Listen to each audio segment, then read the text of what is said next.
You hide behind your babies. You hide behind your kids. Welcome back, America. That is okay by John Ondrasik. Spy for Fighting. John joins me now from Israel. Good morning, John. How are you? Hugh, good afternoon from Jerusalem. I was wondering if you're in Tel Aviv or Jerusalem. I've lost my feed in the return, so if the crew can put that back up.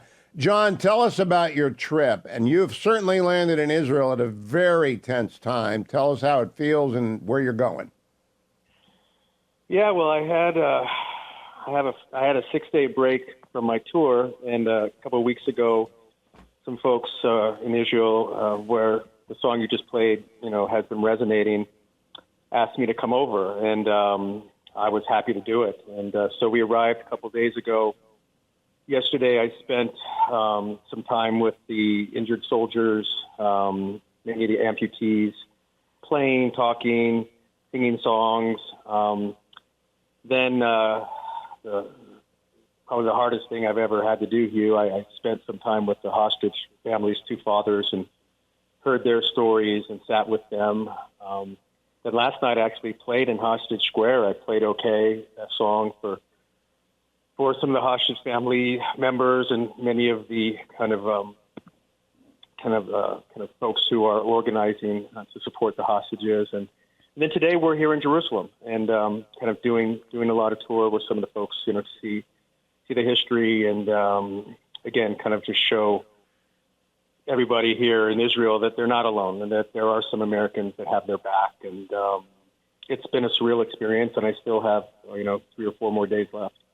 John, I've only been there a couple of times, and I've gone up and down the country, though. How have you been there before? My first time ever, Hugh. My first time, yeah. I brought my son, Johnny, because I wanted him to experience it. And no, it's I just wish I could come under different circumstances and really immerse myself, but we're here for a different reason this time, in a way, a diplomatic reach out.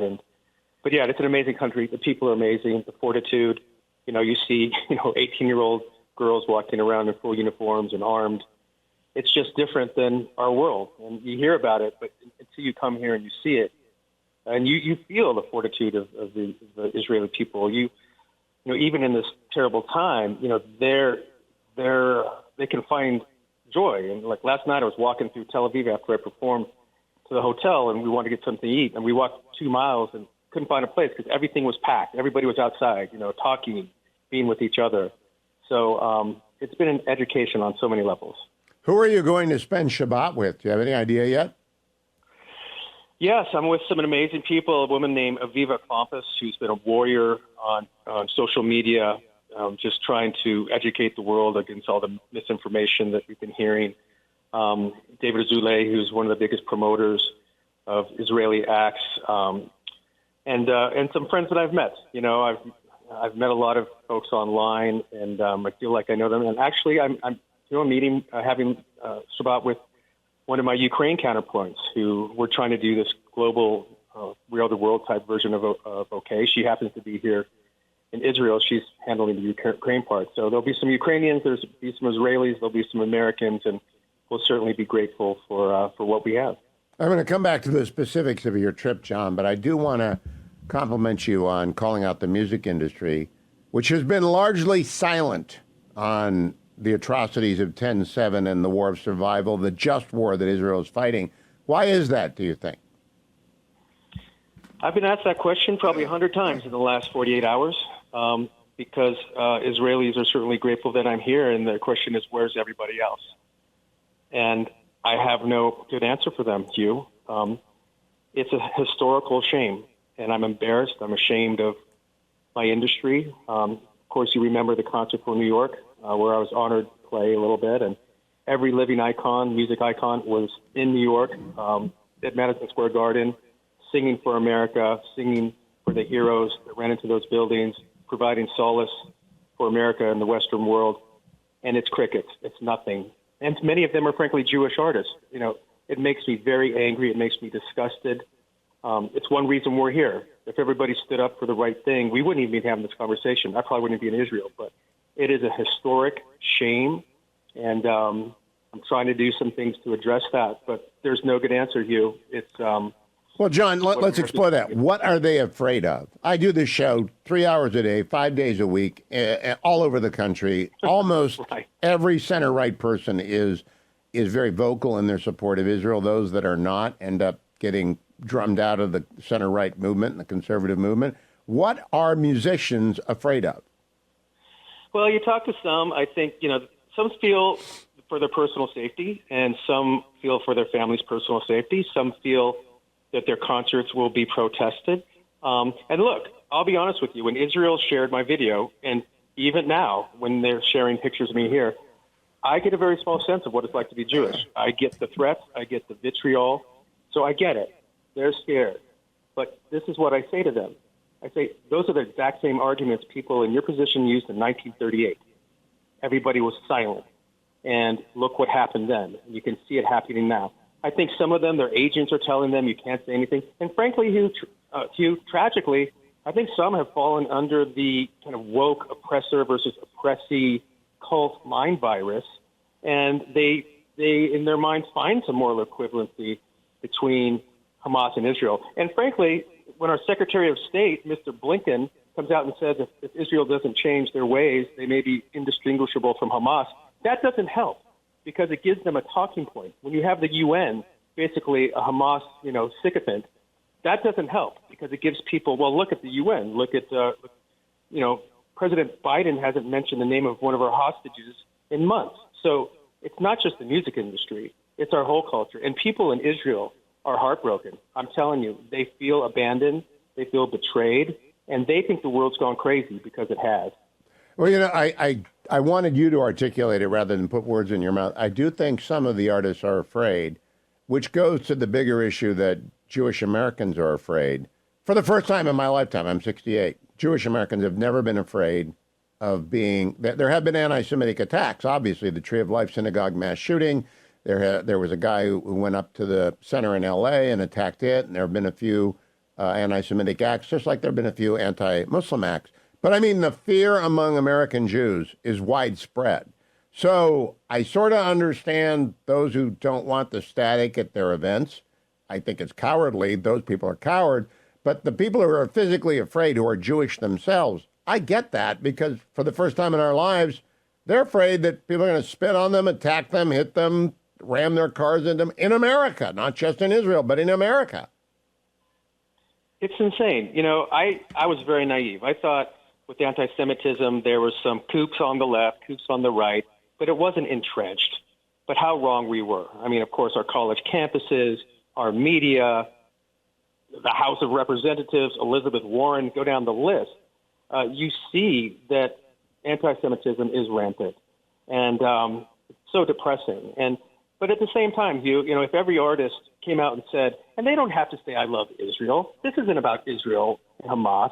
This is about civilization against those who want to tear it down. It's not about Israel. How come Barbara Streisand can't say release the hostages? Or, go down the list. Gene Simmons from KISS. And it's not a Jewish thing. One thing I say at every speech, every time I perform the song is, I'm not Jewish. You don't have to be Jewish to condemn Hamas. You have to be human. It's a human thing. It has nothing to do with being Jewish, Israeli. When Hamas commits atrocities and kills babies and murders grandmothers and sends videos to their families, there's no context. That's just pure evil. And the fact that so many people are afraid to just say that has nothing to do with Israel. It's like, are you sane or not? And the world. John, you did perform at the concert for New York. Did you expect, that's in the aftermath of 9/11, he performed Superman. Did you ever expect that 20 years later, 22 years later, we would have people chanting death to America in the Detroit suburbs as we did this week? No.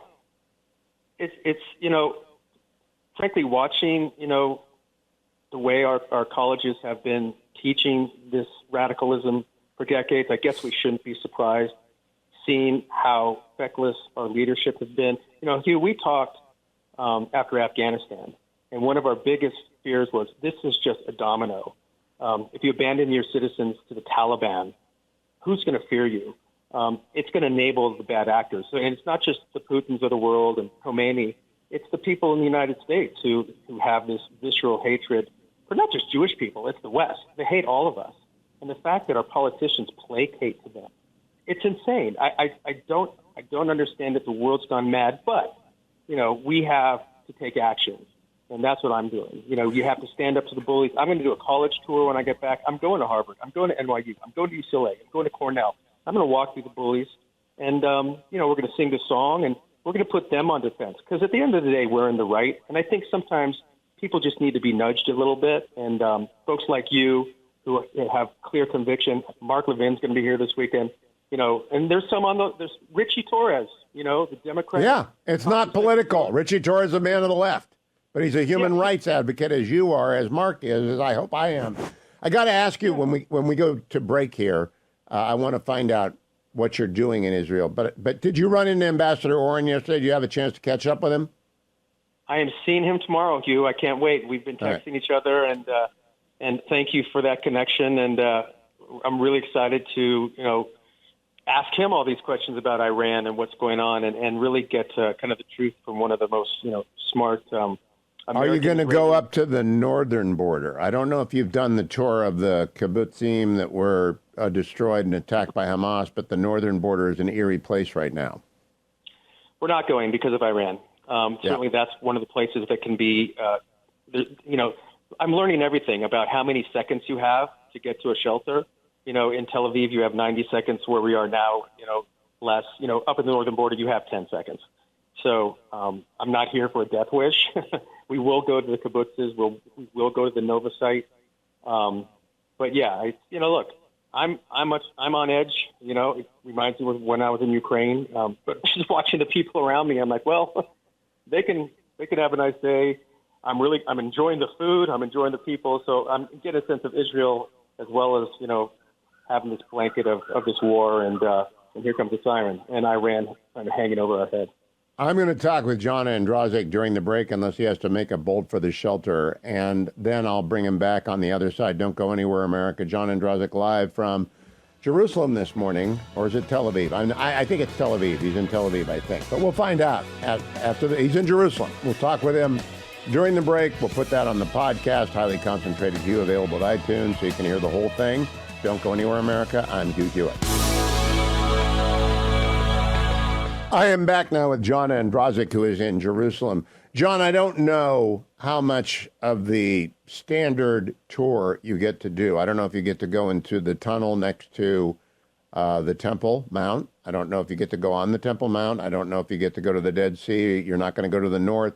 But what is the mood on the street? Because Iran is threatening, and they have ballistic missiles, right? They can hit Israel, and there's Iron Dome and David Sling. But what is the mood among people? Is it just another day, or is this a especially tense time? Unless you're like at Hostage Square or some of the places, that really have a heavy weight to them, it's another day. And I had to come to your interview. I had to duck into an apartment of one of Panina, who's one of my hosts here, because her sister lives here, and one of the roommates here is a very young 20-some-year-old woman who just gotten out of the military, and I kind of said, are you worried, or what's the vibe? And she's like, no, this is another day in Israel. They've been trying to kill us for 2,000 years, and we certainly kind of know what's going on, and we're aware. We also believe, we have a pretty good defense system.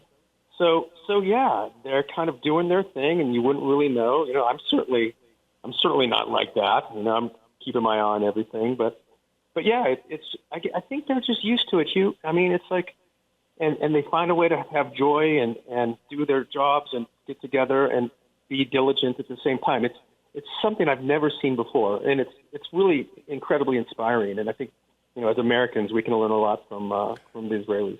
Now, the Israeli political divides are deep as they are in our country, and they'll probably surface tomorrow night, as they have been surfacing on Saturday night. But I want to quote Yossi Klein Halevi, who's a man of the left or center left, and he said, "This is not Netanyahu's war, this is Israel's war." Have you seen anything to contradict him, Sean? Well, you're starting to see a split with some of the hostage families. And understandably, it's been 6 months. The agony I saw in these parents' eyes, it's unspeakable. And so you're seeing a split of people who are really, after the government to do something. They're frustrated.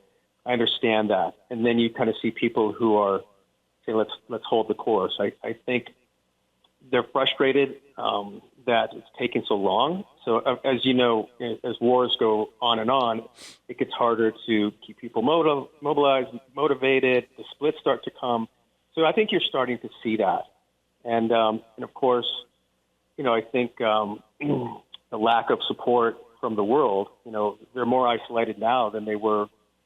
Every day they get more and more isolated.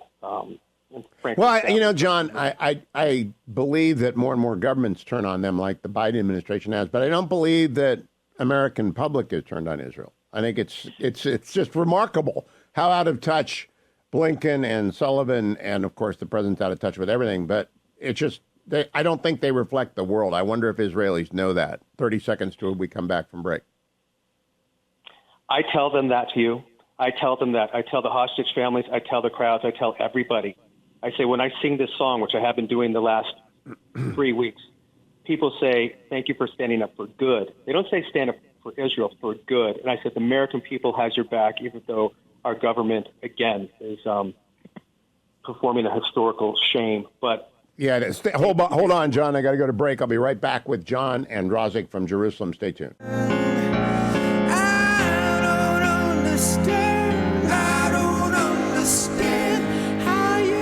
Welcome back, America. I'm Hugh at John Ondrasik, the man who's singing there in the 5 for Fighting hit.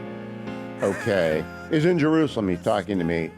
John, I am curious. The American left doesn't think Israel is... the American left thinks Israel is too white. The fringe right-wing, ultra-right-wing thinks it's not white enough. That's a cliche now. What has been your impression walking around Israel? What surprised you about the nature of the people there? It's all creeds and colors, certainly. And also the kind of friendliness of the people. When they take your order at a restaurant, they sit down with you. They sit down with you. Even at the hostage forum where we're meeting with hostages and the volunteers that work there, I can't imagine, what their mental wellness is like. They find a way to smile. They understand that they've been through this before and they'll come out the other side. And, it's this complete kind of dichotomy of, depression, anger, frustration, seeing what's happening to Israel and the world and how they've been abandoned, but also inspiration to seeing how they stand up to it and they keep moving and they still find a way to love and they have Shabbat dinner. But at the same time, you have 18-year-olds walking the streets, with AK-47s, protecting their nation. So it's... Now, John, you... people will know this if they listen to my show. You have been along with Gary Sinise and a few others in Hollywood, very active with our troops, with our wounded soldiers, USO tours, all of that. I am curious, when you sat down with the young soldiers who had been wounded at what is essentially their Bethesda Medical Center, their place where they take care of severely wounded soldiers, is it the same as talking to an American soldier in rehab and recovery? It is. In fact, one of the soldiers I sat with yesterday was American. Who came to Israel, American Jewish young man, came to Israel to fight for his country. And, I asked him about, you're out there, he was doing house-to-house searches, and he says, many of the Hamas, hide there, many of the folks are sympathetic. And I said, don't you ever get angry? And you could raise the houses, but you don't. You risk your life. And he said, yes, my commander was shot by a sniper. I tried to crawl out and save him, and I got shot 4 times. And I'm like, so why do you do it? He goes, because we believe in life. We have values. And it just reminded me of our American troops. I was actually wearing my Gary Sinise T-shirt when I was visiting Sheba. And they're young heroes. They give you hope. And look, they're fighting for freedom. They're fighting for democracy. And they just remind me exactly of our troops. And it's tragic, but again, they give me so much hope, Hugh. And a last question, John. You are with your son. What's his impression of all this? Well, it's certainly an awakening. He finds the Jewish women very attractive. Hugh. Of course. So he's enjoying that. He's enjoying the food. But he sat with me when we met the hostages, the hostage families, he gets it. He's a fan of history. Touring Jerusalem today, going in the tunnels to the wall, kind of the weight of where we are and what's going on, and you learn that this is kind of par for the course for Israel. People have been trying to kill them and destroy them for 2,000 years. And for my son to kind of see that, I think you can't come here and not be profoundly affected. So he's immersed in it, and he's downstairs having a beer and some falafel and the best hummus you'll ever eat. So he's feeling pretty good right now. Yeah, if you run into Ronit and Yossi, who are old friends of ours, Ronit helped the Fetching Mrs. Hewitt out when my youngest was born 30 years ago for a couple of years. Then they went back to Israel to say hello to them, because I know you're drawing crowds, and if you're at Hostage Square tonight, they'll be in a demonstration. John Ondrasik, thank you for going to Israel. Thank you for the song, okay, and thank you for joining me in the middle of your busy day. Say hello to Ambassador Orin for us. Always a pleasure, my friend. Thank you, Hugh. Thank you, John. John Ondrasik is out there doing what every American artist ought to be doing, which is standing up for human rights, standing up for civilization. The only reason we get to make music the way that John and every other artist in America makes music is because we are a civilized society that has found our way to a place where speech is free, and generally, people don't want to kill you. Generally, people are not trying to kill you in America every day. But we will keep our eye, the Times of Israel, I keep refreshing, I keep looking, because the headline is, U.S. intel said to indicate Iran could strike Israeli soil in the next 24 to 48 hours. And I will continue to follow this. Blinken, this guy, I'm sure Tony Blinken is a nice guy. He's now calling on China to ask Iran not to attack Israel. That, we ought to tell Iran, don't attack Israel, or we will join in the response. We will join with our ally in the response, Iran, because we've been down this road with you. Iran killed hundreds of American soldiers. The Quds Force was active in Iraq. They killed hundreds of American soldiers, not until Trump killed Soleimani. And you know what they did when Trump killed Soleimani? They told us they're going to send some missiles at al-Assad.